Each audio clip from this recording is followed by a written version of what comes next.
When it's time to sell your practice, you'll probably have choices between independent and corporate buyers. Are those offers really going to be interchangeable? Nope, even if they look really similar on paper. The differences can be hard to see, even when the differences in reality are massive. And my guest today will introduce you to what some of those differences are. I'm Carl White, principal at Market Advisory Group, which is a healthcare marketing agency, and I'm also the host of Practice Care. The mission for both is the same, and that's to help private practice owners stay private. Not only is that usually what they want, but care is better when the provider owns the practice, because that's when they're going to have the most freedom to make the clinical decisions that they think are best. It's different when somebody else owns the practice. Eventually, the owner's agenda starts to creep into the provider's ear, and it's just something else that's got to be considered. So let's make life easier on the providers and care with more freedom to make good decisions just by helping them stay private in the first place. My guest today is Marie Chatterley. Marie is a broker with CTC Associates who has been helping doctors of all specialties in the dental industry since 2003.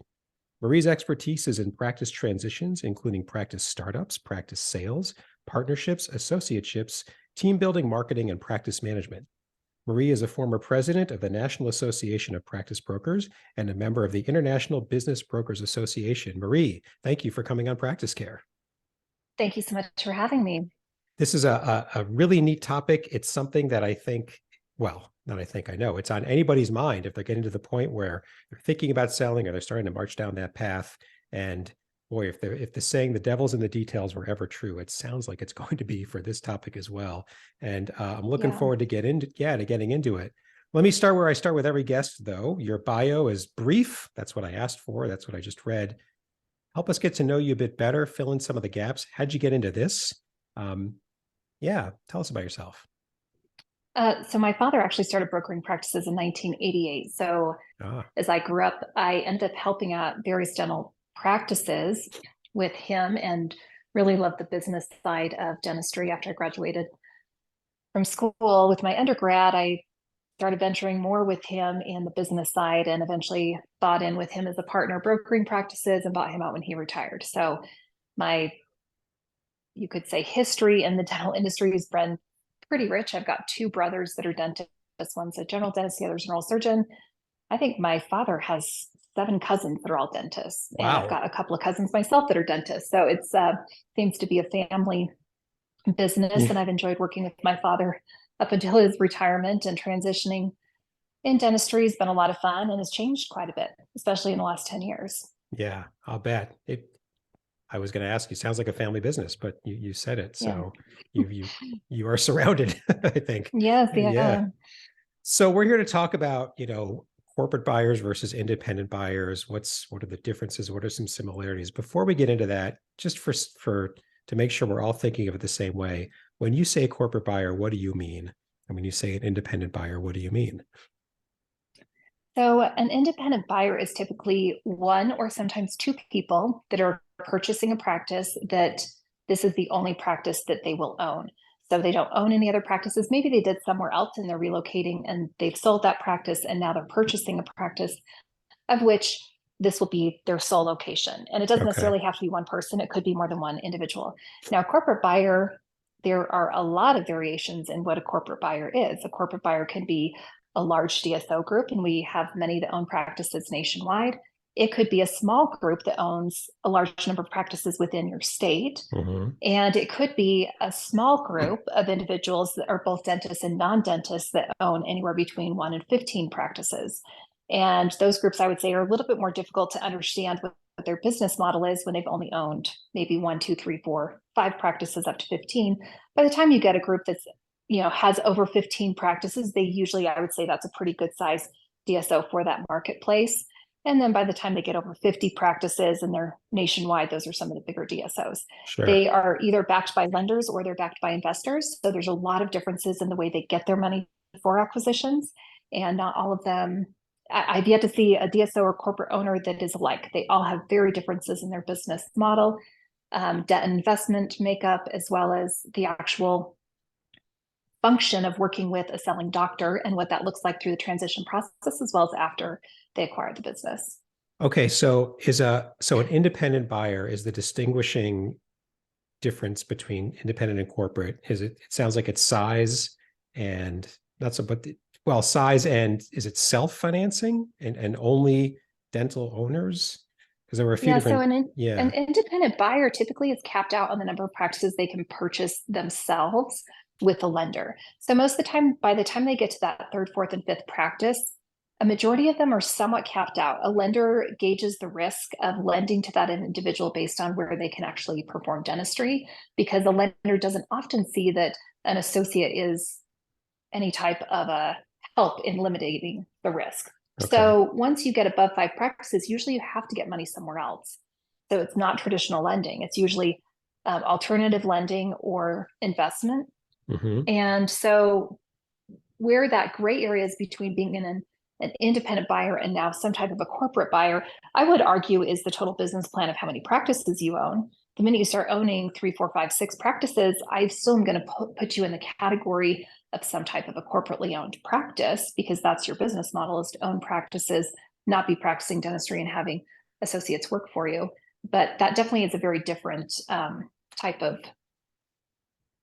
business than, I would say, a group that has non-dentist owners that are helping facilitate the corporate side along with their partner dentist Okay. owners. So is it, not to belabor it, and I won't keep asking this to drill it down, but is it, so if it's an independent buyer, if it's owned by dentists who want to be great dentists and they own a couple of practices and they're smart business people, versus something larger where the business model is to get big. And of course, the dental care is going to be good, but it's more primarily about size and scale and business than it is about. I feel like I don't even like how it sounds as I say it, but I'm just trying to find, because you're right, there is that gray area where some could be, one or the other, and it just, yeah, Well, in any corporate group started with one practice. So that's why it's yeah, hard. I can't really say that the fact that they only own one practice makes them a non-corporate group, because that's not the case. Like yeah. you all start with one and then move to 15, whatever it may be. It's But you could still have an independent doctor. Let's say you've got 2 independent doctors that collectively, the 2 of them purchase 3 practices mhm. and they work in all 3 practice locations. I would still say that's independently owned, even though they have 3 practice locations. Maybe they have one associate that works for them and all of them work at the 3 different offices. So I'm not going to say that there's such a strict definition of an Yeah, independent buyer versus a corporate buyer, but I definitely know the difference when I'm on the phone with them I'll as to bet you which do. the objective is. Okay. So let's get into it. How, so, let me follow up on that. You can tell what the objective is when you get on the phone. What does it sound like when it's an independent versus a corporate? Um, it's pretty clear to me. One conversation is about the business of dentistry. The other conversation is about the relationship of dentistry.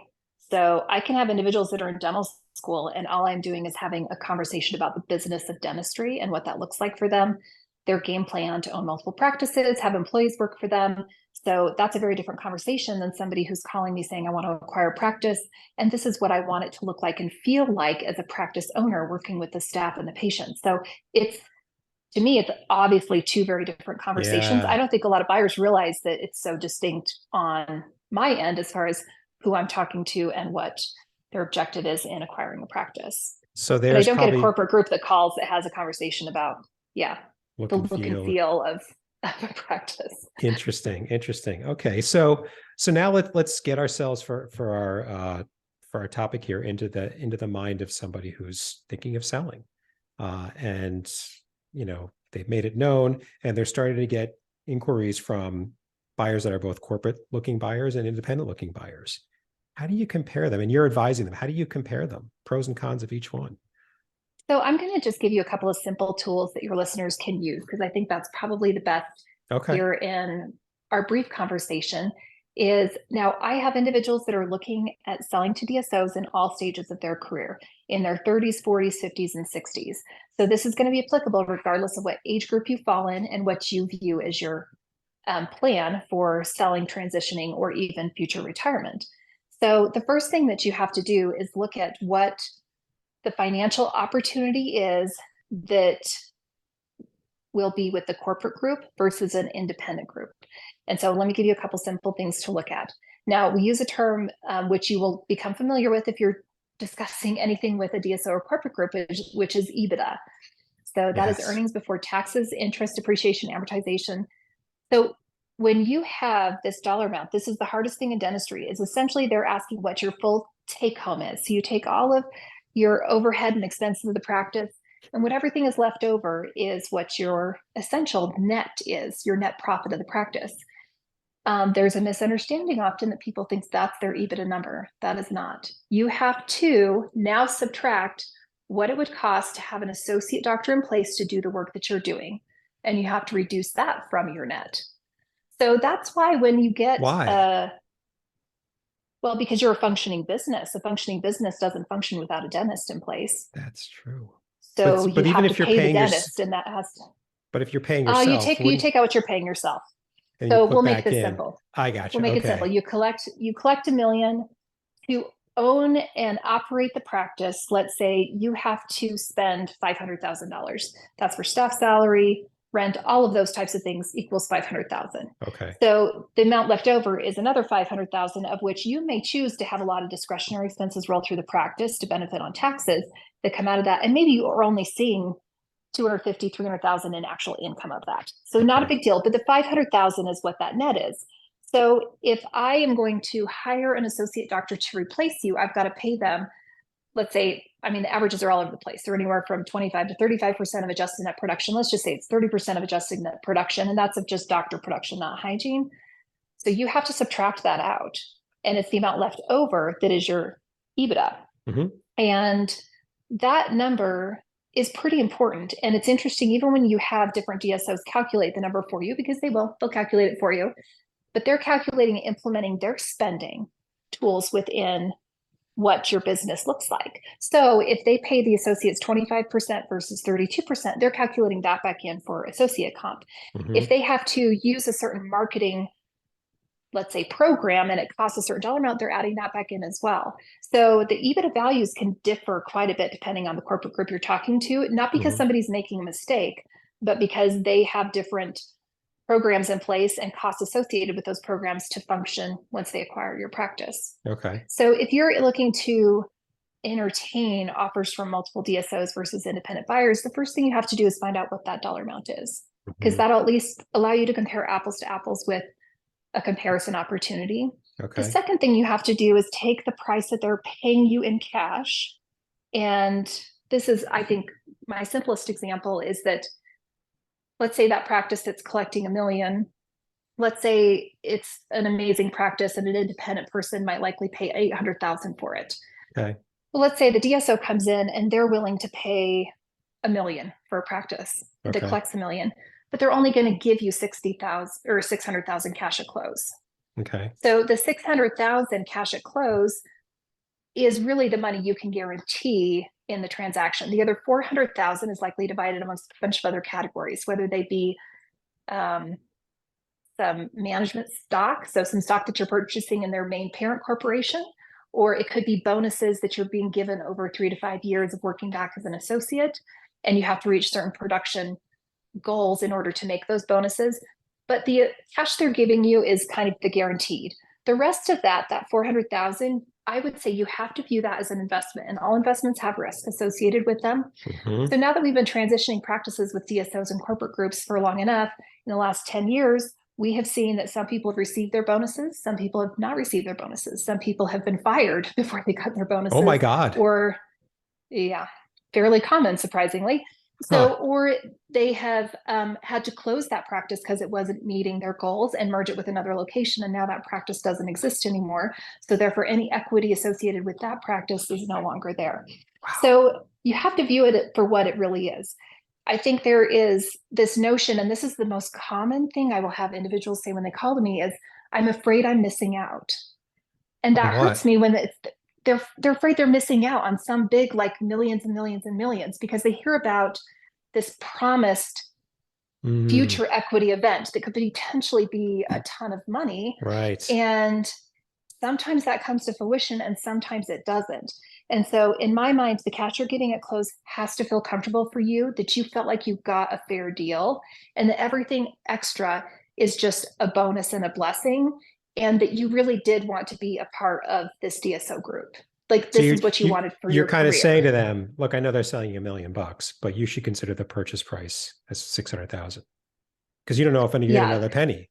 And here's all sorts of examples. Hope you do. You don't know for sure if you're going to get another penny. I hope you Yeah. do too. Yeah.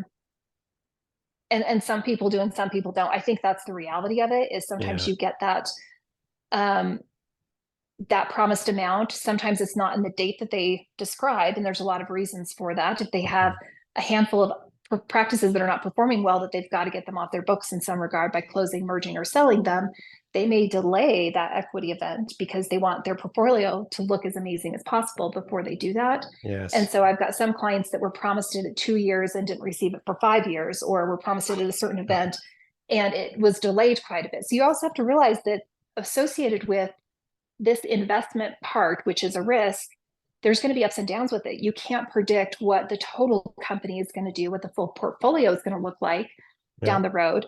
And if you feel like you're missing out and that is the reason for doing it, I would say that's not the right reason. I think if you're going to sell to a DSO or a corporate group, it's because you want that to be your career path. You want to be a part of a corporation. You want to work as an employee. That's what you want for your career. And that you're excited about, maybe I'll get a little bit of a bonus extra, but it's also okay if I don't. Because if you do the second thing, so the first one is calculating your EBITDA. The second thing to do is look at what your total take home would be over whatever span you're committed to the DSO. So let's say you sell to a DSO and you're committed to a 5-year employment agreement, making 30% of adjusted net production. So you take the cash that you got to close, and then you take the income that you're going to make working as an associate for 5 years and just calculate what that total is. And now calculate a second total, which is what you will take home, not selling your practice to anyone, DSO or independent buyer, keeping it for 5 years, and then selling to an independent party. Let's say we'll do the same example, 800,000 instead of $1 million.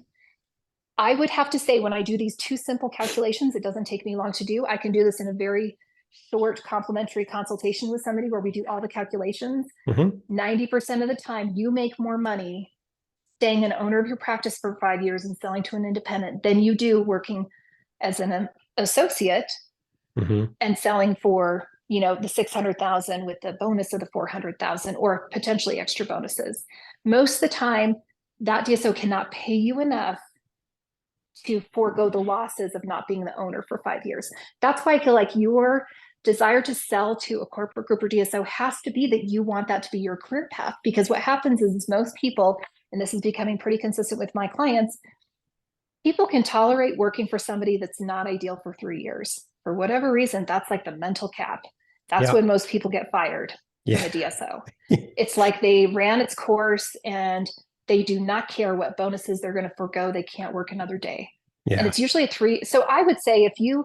Do you think DSOs know that? Like, you say, let's just string this guy out for 5 years, and just because the odds are with us, Well, the DSOs do know, at least now they know. They didn't originally, and a lot of them have changed their business model over the years because they've realized that having a doctor that has ownership produces better performing doctors. Sure. So they need enough time to transition somebody else in that has partial ownership as the senior doctor is exiting. Okay. And they didn't enough overlap to make that be successful, because otherwise the senior doctor exits, they just put a younger practitioner in there that's not an owner, isn't as experienced, and then you have a lot of attrition with the patient base. Yeah. Okay. So the corporate buyer, the takeaways I took were, it's not the headline number that they put in front of you. We're going to buy your practice for X. It's the cash amount that you're saying. That's what you can count on. And the rest is, we hope, but it depends on how long and things that are out of your control. And too, you should consider this if you want to, you've got runway left in your career, right? Or you're willing, so if you're like, I want to retire and get out of this, maybe not so much, because... Yeah, if you want to retire and get out, then the sweet spot to me is really 3 years. That you could probably tolerate it for 3 years, and maybe it's a blessing to have the extra bonus. But anytime I cash flow somebody that is planning on working 5, 10, 15, 20 years, it never makes sense financially to do it. They can't pay you enough and they can't promise you enough to make it worth it financially. That's why I'm saying financially can't be the only motivator here. It has to be, you're choosing a different lifestyle for your career, which is through working for a corporation. Because you're not done at the 5 years or whatever it is. You're not, Yeah. by definition. Okay. So that's the sort of the corporate side. Same question, when you're thinking about an independent buyer, what should you be thinking about? Well, I think when somebody's looking to sell their practice to an independent buyer, and I would have to say this is a large percentage of our sellers are pretty picky. My marketplace, I would have to say, is somewhat unique in that we've had more of our practices gradually transition off of insurance participation in the last 5 years than I've ever seen in my career. I have a lot of reasons for that, but I think with a lot of practices being purchased by DSOs and the senior doctors exiting and associate doctors coming into place, we have tons of attrition with the DSO practices. They're all going to the independently owned practices, and they're so busy they don't have enough. They just don't have enough capacity to see all the patients. So they're all dropping insurance, and now my average selling doctor was in a situation where they went from maybe making 300,000, 400,000, 500,000 a year to now their take home is 600,000, 700,000, 800,000 a year just by transitioning off of insurance. So what's happening is if they're making 800,000, 900,000 a year, oftentimes they've You mean already that's invested practice a ton. revenue, or that's their income? That's their income. That's their take home income. Okay. So if that's your take home income, if you're making in that 700,000, 800,000, 900,000, most of the time those doctors have an opinion that I don't need an extra million from a DSO. I've already made my millions. I've already made enough in my career that I can afford now to be picky about who buys my practice. And then they come to the table pretty realistic of what a transition looks like. And I would have to say the majority of them are looking for the right fit. They can't always tell me what the right fit is, but they're looking for the right person that they know will be successful in their practice. And that they can see that their staff are going to love, that the patients are going to love. And that's why it's so key when you're selling to an independent buyer that you meet them as soon as possible, because they're the only person that can tell me that. The seller's the only person that can say, yeah, this felt right with that person. It feels like they would be successful here. So if I asked you, so I can see it, what's a good fit? I'm not sure. I have to meet the person, but after you've been doing this for a while, I mean, are there characteristics that people can look for kind of prospectively to say, so I'm looking for the right fit? And you say, what do you mean? Are there certain, triggers you can give them? So that same for our listeners, you can tell if it's a good fit, for things you're looking for in a good fit might be culture. Are they nice? I'm not even sure what it would be. That's okay. I'll give you a couple that I know are obvious ones. So the first one is that if I have a seller and a buyer who meet for the first time, and the buyer's asking a lot of questions about the staff, their relationship with the staff, what the patients are like, their relationship with the patients, that tells the seller that for them, the relationship with the people is the most important part of the transition for them. So it's more the questions that the individual's asking that helps the seller to see if they're complementary, because you can't really have enough of a detailed conversation to know entirely that practice philosophy is the same, or that even leadership style is the same, or communication is the same. And I would argue they don't even have to be. It's okay if there's differences in those three areas, but the heart of somebody who wants to sell to an independent practitioner versus a corporate group or DSO, the thing that they're looking for is somebody who cares about the service of dentistry, who cares about the relationship they're going to have as a business owner with their staff members and with their patients. So it's not necessarily, hey, you have to have a residency, you have to have this training for these procedures.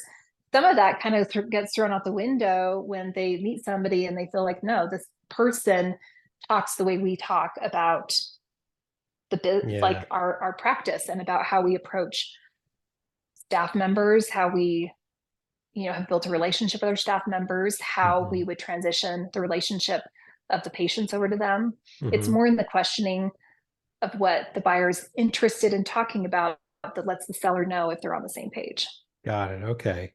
So to kind of bring it back, so now I'm a prospective seller, and I'm starting to get offers, or I'm getting interest from both sides. And let's say it's a few different DSOs. I've got a really attractive practice. There's a variety coming in. How do I sort this out? How do I make sense of it? Like, what are the critical items to be looking at so that I can tell? Let's say I'm not sure. I could go either way. I'm not really sure. How do you? I think there's two critical items. I think the first one is the financial part. So I think being able to put some numbers behind the decision making is key. I feel like making a decision on just a feeling that you're missing out is really unfortunate, because I think you could just do the basic math to determine if financially it makes sense for you to do it. Yeah. And then the second one is the detail of the actual transition. And there is a lot of detail. Like some of these corporate groups have the most lengthy purchase agreements, management agreements. And within there, there's a lot of contingencies. If somebody's purchasing your business, and I think this is applicable for any type of business being purchased, they're purchasing you because it's in their best interest. I just hope that that is a huge reminder to everybody. You're being purchased, your business is being purchased because it's in their best interest to purchase your business.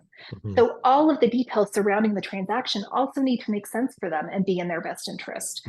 Sometimes it's going to be at the fault of it being in your best interest, which is why you have to have an attorney review all this, somebody who's very experienced.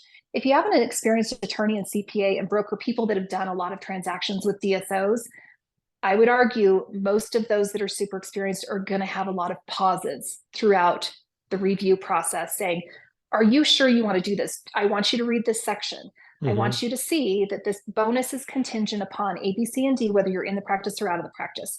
So if you have a disability in 3 years and you have to exit an associate's in, the associate's production is now going to be the barometer for whether you get this extra bonus or not. So something like that, you need an extra set of eyes to look at all of those details and to sit down and ask you, are you okay with that? Are you okay with that risk associated with what this looks like? Because let's say that simple agreement right there equals $700,000 of future income for you, and that there are a couple of things that could essentially, they're outs for the DSO because they need you to stay and work in order for them to be profitable.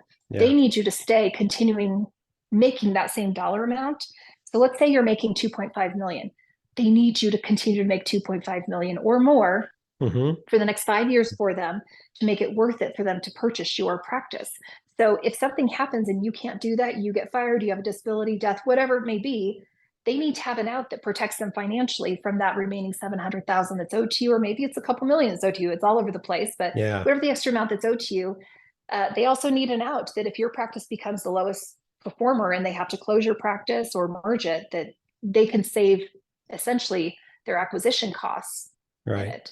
So having that extra set of eyes by a variety of individuals, I would say, is the most important thing to protect you in the process, because you may read 5 different asset purchase agreements from 5 different corporate groups, and they're all incredibly different from one another. And I would just say, don't listen to what the person is telling you over the phone that's selling you on transitioning. Because it's often a little bit different in the details than what they're saying. They're all good people. I actually like all of the DSOs we work with. The individuals that are doing sellings, they're all nice. Like, I enjoy the process, but I've noticed that it sounds awesome on the phone. And when you look at the contract, of course it does. Sometimes it just sounds okay. Are any of these terms like, so I have anchored in my mind, because it's the example that we have 600,000, 400,000, right? 600,000 in cash, 400 to be earned over time. Of the 400, are there points in there that are negotiable? Like, it'd be my interest to get more of that sooner, right? As much as possible, as fast as possible, with the least amount of requirements on me, the seller, soon to be the employee, or whatever is possible. Any of those negotiable? Like, realistically negotiable? Even the 600 is negotiable, but there's a threshold of negotiation. I mean, sometimes they'll come back and say, hey, even though we see you're a star performer, we're not going to pay you more than 28% of adjusted net production. But then you'll see an advertisement for new associates coming in from school that they're going to pay all of them 32% of adjusted net production. As a selling doctor, they're going to pay. So you can try to negotiate anything, but they all have a cap on what they can realistically do. And you just need someone to push it far enough that you know what that actually looks like to make sure that it's fair for you. So I'm curious. So this really, is it as simple to say it comes down to fit, right? So career runway, and career runway versus retiring, that'd be one, maybe. Not that you only go in one direction or the other. And then I guess, I don't know, kind of how it sounds on the phone. Like, you could hang up with a corporate buyer and go, God, that just sounds awful, like, already. And then you would not. And then the math of compare the corporate offer to the independent with the time, they're paying you now versus if you earned it yourself and then sold later. Is it that simple to say which one's better for me? at least as a Kind start? of, because I feel like the sweet spot is 3 years for somebody that is looking to exit. Hmm. If you're planning on practicing longer than 3 years, 5, 10, 15, 20, whatever it may be, you're in a category that I would have to say, I've got to pause a ton to make sure this is really what you want to do. And if what you want to do is just work for them for 5 years, move your family somewhere else, buy a different practice, and then do it over again, that actually is a pretty common Okay. thought process for a lot of individuals that are partway through their career that, hey, I just want to ride this out to see what this looked like. I just want to see if that was awesome, if I get all the bonuses. And if not, I'm not super stressed. We'll move somewhere. Well, not everybody wants to move their family Yeah. in 5 years if Yeah. something doesn't work. So yeah, it is. I would argue it's pretty simple because either the math works out or it doesn't work out. Yeah. And if it doesn't work out, but it still meets your objective of what you wanted to do with your career, which is to be an employee for a corporate group, I would have to say when I talk at the dental schools, I always ask how many in the room want to own your own practice. Every hand goes up. I Yeah. never have a huge group say, I'm so excited, we're all going to work for DSOs or corporate groups. So the incoming practitioners in the last 10 years and those that are in school right now, they all want practice ownership. And even though they may work at corporate groups to build experience and education and to pay off debt, Sure. I mean, I have this amazing group of buyers right now. I've never had such amazing buyers as I have in the last 5 years, maybe even 10 years. They're more experienced, they're more financially stable, and they know exactly what they don't want because they've been working there. Mm, And they have a vision for what they wanted dentistry to look like for them. And especially when they know there's an opportunity to be taking home, you know, 3, 4, 5, 900,000, whatever it may be. To me, that sounds pretty exciting to make 800,000 a year for my career. yeah. And I mean, I had one doctor when we did the full math of what it would take for them to exit because they were taking home around 750,000 a year, and working back for the DSO, they were going to make about 280,000 a year. And so the difference in income was pretty substantial. And even just the basic math over 5 years, what we had to come back with and ask for the DSOs to pay to have it even be a wash, like the exact same, Right. they weren't even willing to come close to that because it's a large amount if you're taking home that much money. Yeah. And it's interesting how an offer from a DSO would be so different for anyway, but I'm sure it's got its rationale. Yeah. God, this is so interesting. I say to a lot of guests, I probably got 25 more questions I could ask you, but we're here in the business of bite-sized advice on practice care. So I know, I love it. a couple of questions I ask every guest to kind of bring us home. The first one is there anything you think I should have asked you that our listeners should know about, but I just didn't ask you? I think the one thing is, how do you find out the best information about a DSO? And Mm, I would say the best thing to do is to ask the DSO for the references of individuals that have sold to them, and then to go online and look at the ones that actually work for them and call all the others. Because yeah. the people that they're telling you you should call are individuals that have had an awesome experience, and oftentimes they're getting a bonus for you to sell. So you may not So, realize this. Your right. friend down the street that sold to them is trying to convince you to sell. They probably get a $50,000, $75,000 bonus if you sell. So I wouldn't go off of that individual. I would look up everyone else that has sold to them and just do some research and call everybody that they didn't give you all of those names, Mhm. because you'll get a lot of information about Is, what it really looked like. is that information easy to find? Like those who No, have it's not sold? easy to find if they've, like when I have a client that has sued the DSO, bought their practice back from a DSO, or all of those categories, oftentimes the settlement comes with a non-disclosure agreement. And unfortunately, that person doesn't really feel at liberty to share all of the details about their lawsuit with the DSO. Got it. So some of it is not a lot of information that can be super public. However, that doesn't mean you can't call all of those individuals and say, I'm considering selling to this DSO.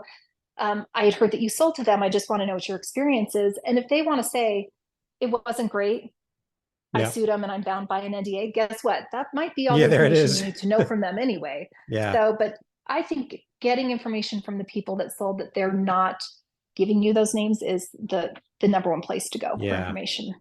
Yeah. It's like hiring somebody. I mean, the question when I was in a different part of my career and you'd have to hire somebody, the one question you could try to ask is, if you had to do it all over again, would you have hired this? So if you had to do it all over again, would you have sold to this DSO?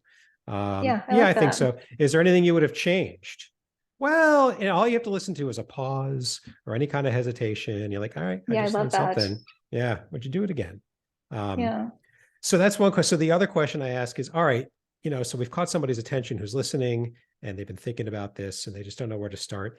sometimes people who are enthusiastic about something, Marie, get stuck at the starting line. So is there a Yeah. couple of, simple, practical things that they could do to get started? I want to throw one in. It's God, call Marie or someone like Marie, because I said at the beginning, if the devil's in the details, this is like the poster child for it. And why on earth would you want to take a decision like selling your practice on your own if you've never done it before? So get some expert advice, please, because a big deal. These are Yeah. huge numbers. This is like what you've built.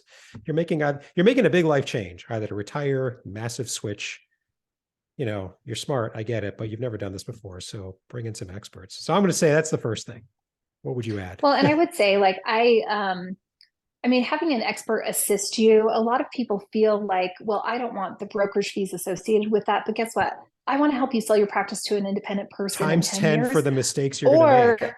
Yeah, or if you really do want to sell to a DSO, I don't want you to go with this offer that you're sitting on, because I'm going to find you one that's way higher that would cover my brokerage fees. Plus, let's get an extra million on there on top of that. Like if you really Yeah. want to do this, go big or go home. But more often than not, I want to give you all the information so you really know what you're giving up by going with one versus the other.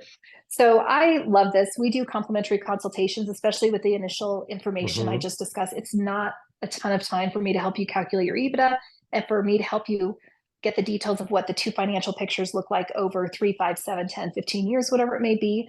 So we do that at no cost, just so you have some of those resources to make the decision on. And we hope that you want to hire someone like us to help you with the process. But one thing I would recommend, if you're kind of sitting in this beginning stage and you're not sure what to do, there is a book called Profit First, and they make it specifically for the dental industry. Oh, yeah. Love this. I think if I could recommend two things, I'd recommend transitioning off of insurance if you can, and being as much fee for service as possible. And Bill Rossi is a consultant that has helped a lot of my clients do that. Definitely would love any of you to reach out to him about that process. And then Profit First, I think, is a great way to say, okay, I'm taking home 350,000. What should I do so I can take home 700,000? So I can do what Marie's describing, which is build this big nest egg. So by the time I'm ready to sell, I'm in the category where I'm saying, I've already made my millions. I don't need the extra million for the headache of selling to the DSO. Isn't desirable for me any longer, because I've already done it. I'm happy with what I've made, and I've enjoyed my career, and I've enjoyed being a solo practitioner. Right. Perfect. Thank you. Okay. So Marie, thank you again for coming on Practice Care. Hugely, big topic, because it's a big decision to make. So thank you for coming on and shedding some light on this. Yeah. Thank you so much for having me. We are going to put all of your contact information that you provided in the show notes for your episode, so that anybody who wants to get a hold of you can do so. I urge you, if you're thinking of selling your practice, no matter what stage you're thinking about it in, that you contact Marie, get in front of it rather than at the 11th hour. And a couple of points before we wrap up. First, if you are someone like Marie or us who serves private practice owners in one way or another, and you've got expertise you want to share, or if you're a private practice owner and you've built up some experience on the business side of private practice that you think other practice owners would benefit from, we want to hear about it. So in the show notes for Marie's episode and every episode, there's a link, a couple of questions. Tell us what's on your mind so that we can get you scheduled as soon as possible. And finally, we do a new episode of Practice Care every week. The easiest way to stay up to date with them is to subscribe. We're on Apple, Spotify, all the other platforms, YouTube. We're very easy to find. Subscribe so that you can get new episodes alerted to you as they publish. Thanks very much, and until next time.